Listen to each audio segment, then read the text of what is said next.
शिव ओम Vibha creation में आपको बहुत बहुत स्वागत है। बोझ कई बार क्या होता है हमारी ज़िंदगी में, एक बोझ की तरह से हमारी ज़िंदगी हो जाती है जिसको हमें उठाना ही पड़ता है, लेकिन हमें उसको खुशी खुशी उठाना चाहिए। कई बार ज़िंदगी कहाँ से कहाँ लेके आके खड़ी हो जाती है। ऐसे ही मैं आपको एक कहानी सुनाने जा रही हूँ जो एक लड़की की है। उसका टाइटल है बोझ। कविता अपने माता पिता की बहुत लाडली थी। 3 बड़े भाई बहनों की बहन थी।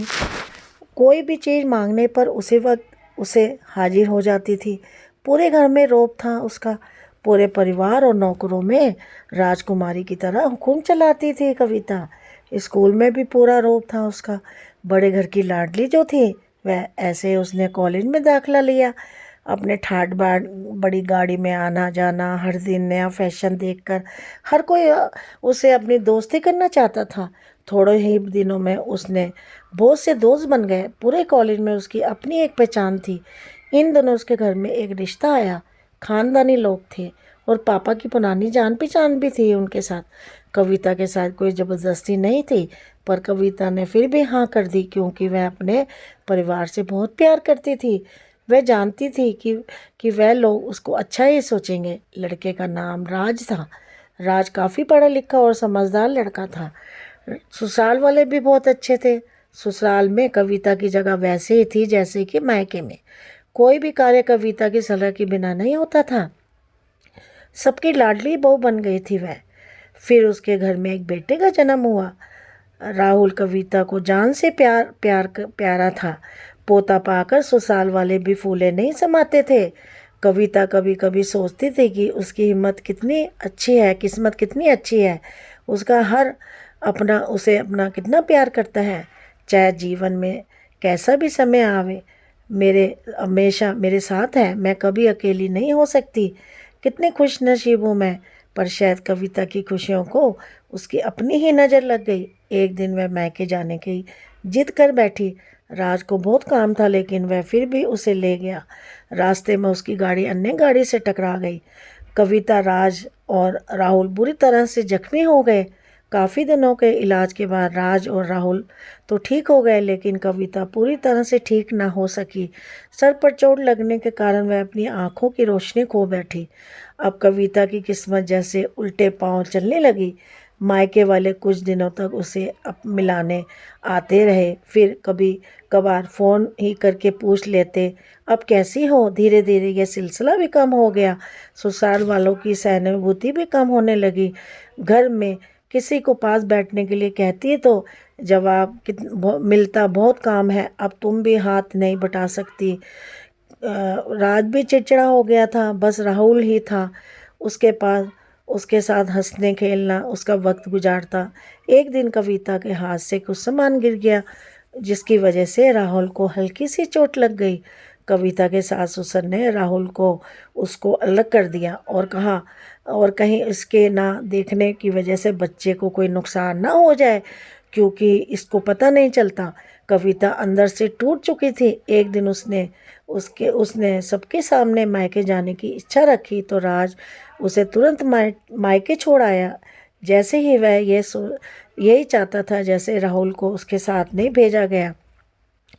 कविता कभी राहुल से दूर नहीं रही थी, पर अपनी कमी के कारण उससे ज़्यादा बहस नहीं की।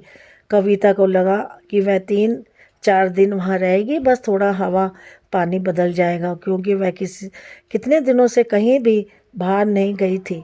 घर वाले भी कितने दिनों बाद उसे देखकर कितने खुश होंगे। कविता के घर पहुंचने पर सब लोग बहुत खुश हुए।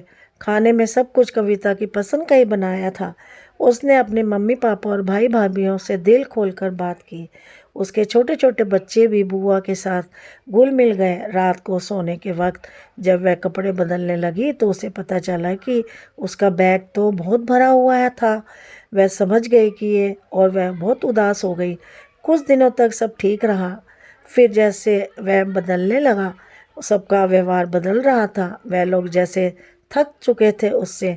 सब लोग घुमा फिरा कर पूछने लगे कि राज कब आ रहा है उन्हें ले जाने के लिए। वह बना बना देती, जबकि वह जानती थी कि उस घर में अब उसके लिए कोई जगह नहीं है। कविता के चलते वक्त कुछ ना कुछ नुकसान हो जाता। बहुत थोड़ी टोटा टाटी से उसे सुनाई देती और वह टाल देती। एक दिन उसके हाथ से लगकर एक कीमती फूलदान टूट गया। छोटी भाभी ने बहुत हंगामा मचाया। कविता के माता पिता रोज रोज के झमेलों से तंग आ गए। उन्होंने राज को खुद से फ़ोन कर दिया। राज कविता को अपने घर ले गया। कविता को अपने परिवार वालों से ये उम्मीद ना थी। जिस कविता के कहे बिना घर में एक पत्ता भी नहीं हिलता था, उस घर के लिए वह एक बोझ बन चुकी थी। राज के ससुराल आते वक्त मैं बहुत खुश थी, क्योंकि वह अपने घर जा रही थी उसके जिगर के टुकड़े राहुल के पास। परंतु वह खुशी कुछ पल ही थी। सारा बंदोबस्त पहले ही किया जा चुका था। कविता को सीधे ऊपर वाले कमरे में पहुंचा दिया गया। राहुल से दूर रहने की सख्त चेतावनी दी। एक काम वाली लता को उसके जिम्मेदारी सौंपी गई, जो उसके खाने पहनने जैसी ज़रूरतों का ध्यान रखती। कविता ज़्यादातर चुप ही रहती। कभी कभी काम वाली लता से थोड़ा बतिया लेती, जिसके ज़रिए राहुल को पता चल जाता कि उसकी लाडली बेटी और बहू उसके लिए लाडली से बोझ बन चुके हैं। आज भी आज आज भी जब वह कई बातें अपने घर में सोचती थी, तो वह रोने लगती थी कि मैं कहाँ से कहाँ आ गई। मैंने अपने पति से जिद करने के लिए घर में आने के लिए जिद करी, और मेरी देखो जिद मेरे को कहाँ से कहाँ बिठा दिया।